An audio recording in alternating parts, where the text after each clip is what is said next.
Tu crois peut-être que le rejet te définit.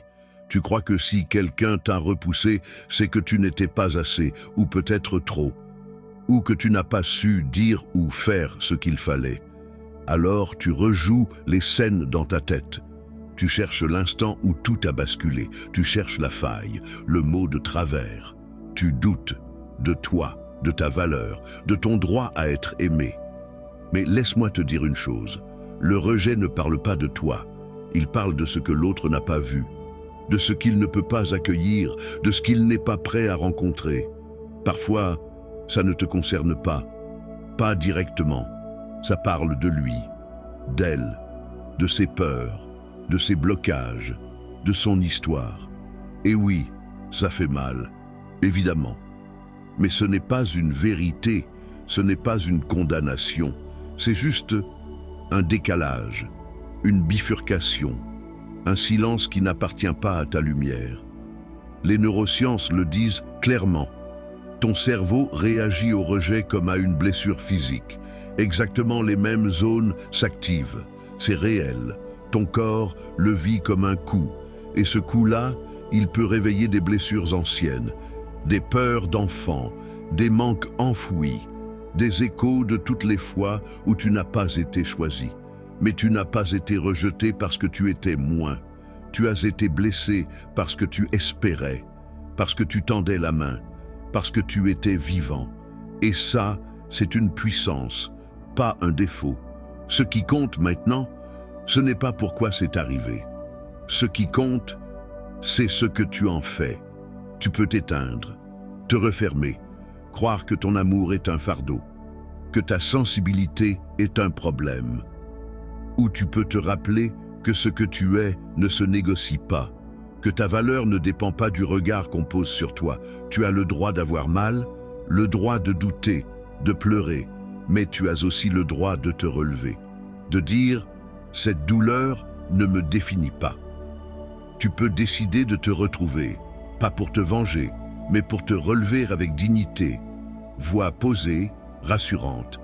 Et tu peux apprendre à te défendre, pas contre les autres, mais pour toi. Tu peux apprendre à reconnaître les signes du rejet, à ne plus les laisser t'écraser. Tu peux poser des limites, choisir à qui tu donnes ton cœur. Tu peux décider de ne plus courir après ceux qui ne te voient pas. Tu n'es pas obligé de tout donner, tout de suite. Tu peux apprendre à te protéger, sans te refermer. Tu peux rester ouvert, sans te laisser piétiner. Tu peux t'aimer assez pour ne plus insister là où l'on t'efface.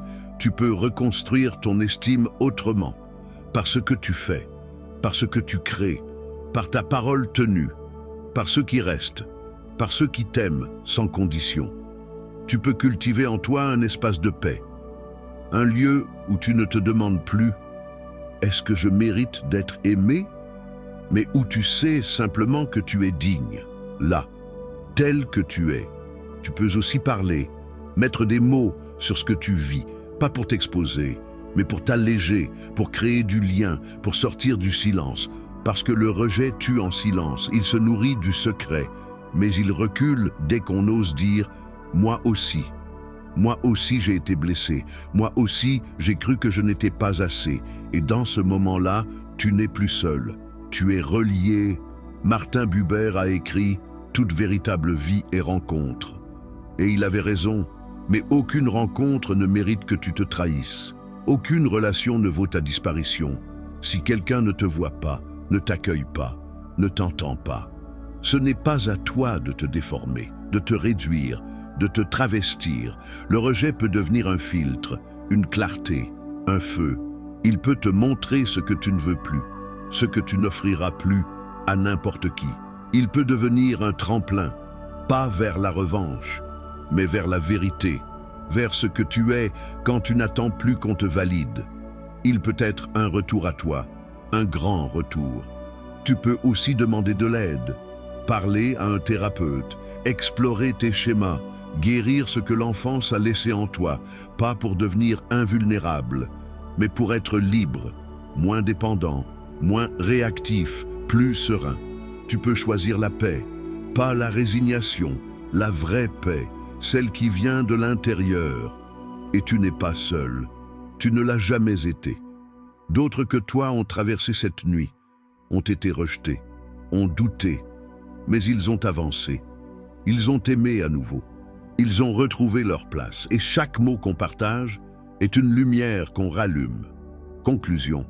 Appel au lien, au soutien. Si cette vidéo t'a parlé, si elle a mis des mots sur ce que tu vis, alors partage-la, fais-la circuler pour qu'elle touche d'autres cœurs. Like si tu veux soutenir ce travail.